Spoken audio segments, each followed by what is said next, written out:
There I am. I forgot to add myself. I was watching that video going, man, this is kind of mesmerizing watching the clock go down slowly but slowly. All right, guys. I want to start off by saying Happy Christmas Eve. I want to say Merry Christmas Eve, but it just doesn't sound right. Yesterday, I saw a meme come across my timeline that says, tomorrow's the day men start shopping for Christmas. And I laughed to myself and I said, not me this year because I don't have to buy a darn thing. My wife took care of everything for the family. We have said we're going on a cruise. We're not buying each other anything. And then I realized I'm responsible for her stocking. So I'm not going to share with you like I did the other channel what I got her because she probably won't pay attention to that and she may pay attention to this because you got to have a surprise. And believe me, stockings are very important to her and her family. And I've made that mistake one time in 10 years and I will not make it again. Even if it's a Walgreens run at midnight at Christmas Eve as Santa's flying overhead, I will be making sure she has something special, something that she knows I love her is in her stocking. So, one year, literally, she knew I forgot. And so I went overboard and spent like $400 on freaking gift cards to anywhere and everywhere, whatever Walgreens had, because everything else was closed at Christmas Eve. And literally it was like 11:30 at night. So I don't know what it is about men. I don't know what it is about what's in our DNA, but waiting till the last minute on some things is just some things we do. Anyway, as I'm walking through Walmart, because I did this just now. As I'm walking through Walmart, picking up things for my wife for tomorrow morning, I realized that being a business owner is not for everyone. And in saying that, I think that it's important to appreciate those that are. And especially look at yourself. If being a business owner is something you are, something you want to do, something you have a desire for, you're one of the top 3% people in the world, population-wise.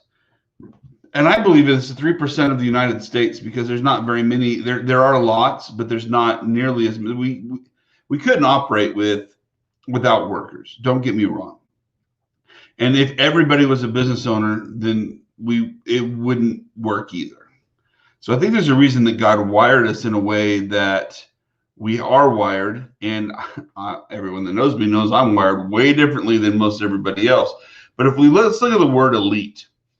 I'm looking at Merriam-Webster's just synonyms, and A-list, best choice, creme de la creme, Illuminati, pride, prime, royalty, and upper crust. Now, creme de la creme is just fun to say, but if I were to pick one of these things to best describe or best paint a picture of what I feel elite is, it would be royalty, because it's something that there's so rare of. You can want it all you want, but if it's not in your blood, you're not going to be it. And it's kind of like that for business. If owning a business, if being up till 2 o'clock in the morning for zero pay is not in your blood, you will be asleep at 2 o'clock in the morning for zero pay. But if being a business owner is in your blood, you will be awake at 2 o'clock in the morning because you can't sleep, because of what is left to do, because of what is on your plate, because of the newest product idea, the newest marketing idea, the one thing you forgot to do the day before. Did I leave the lights on in the office before I walked out? And it's really important when you throw around the word elite, it can be used as a very negative word. And it's mainly a negative word for those that aren't elite. And I say that, excuse me, my eyes bother me, but I say that not to put anybody down, but because there's been so many elite people that have abused the word and abused the status to make it a negative thing for those that aren't. So as I look at myself moving forward, and as I want everything to be elite, I want to be the top. I want to be a millionaire. I want to provide a comfortable retirement for my wife and I, and the best I can for my children as they grow up. That doesn't mean I'm going to change as a person. That doesn't mean I'm not going to be there to give you the shirt off my back, to help you if you fall, to be there for you in case you need someone to call in the middle of the night. If anything, hopefully that means that I've got the time and the availability to do more of that. And I just pray that I don't lose that. And I know I'm really striving. I'm making a conscious effort not to. And I think that's why my business grows and is continuing to grow and thrive, is that don't lose yourself. Don't lose who you are. And if you do things in God's name and for him, then I think that he's going to continue to bless you over and over. And I don't want to turn this into a sermon, but literally, like my sister, here's an example. I love my sister to death. We generally, and we have a great relationship.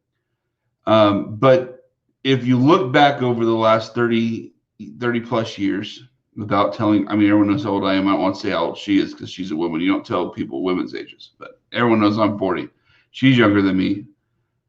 My sister's had dogs since she graduated from college, pretty much. And one of her dogs died unexpectedly this year. And you could just know that she needed physical touch. Her fiance was with her, and he was comforting but he was grieving right alongside her.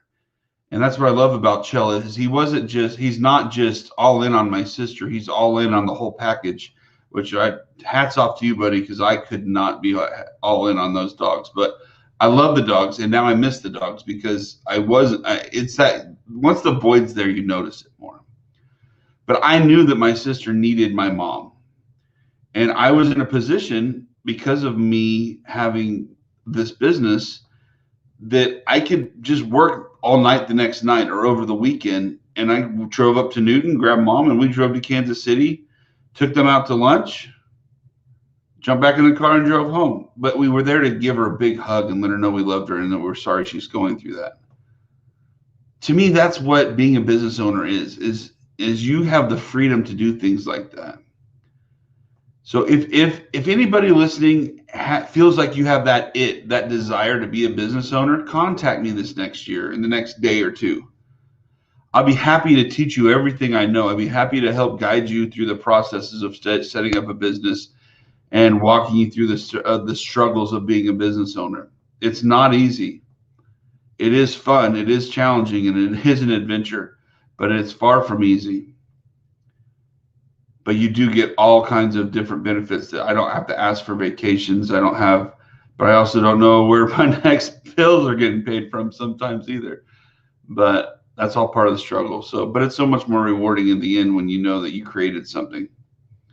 So anyway, I wish everybody a great day today. Have a great Christmas Eve. I will be on for a very short amount of time tomorrow morning. My guess is it'll be around 9. Just because my kids have this silent alarm and that goes off like every other child on Christmas morning.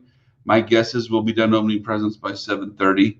Then we can do some breakfast, and then after they start playing with their toys, I'll sneak off, come talk to you guys for a little bit, and then go back home and enjoy the family for the rest of the day. But when you commit to something like I have, Monday through Friday, I'm going to do my best regardless of why.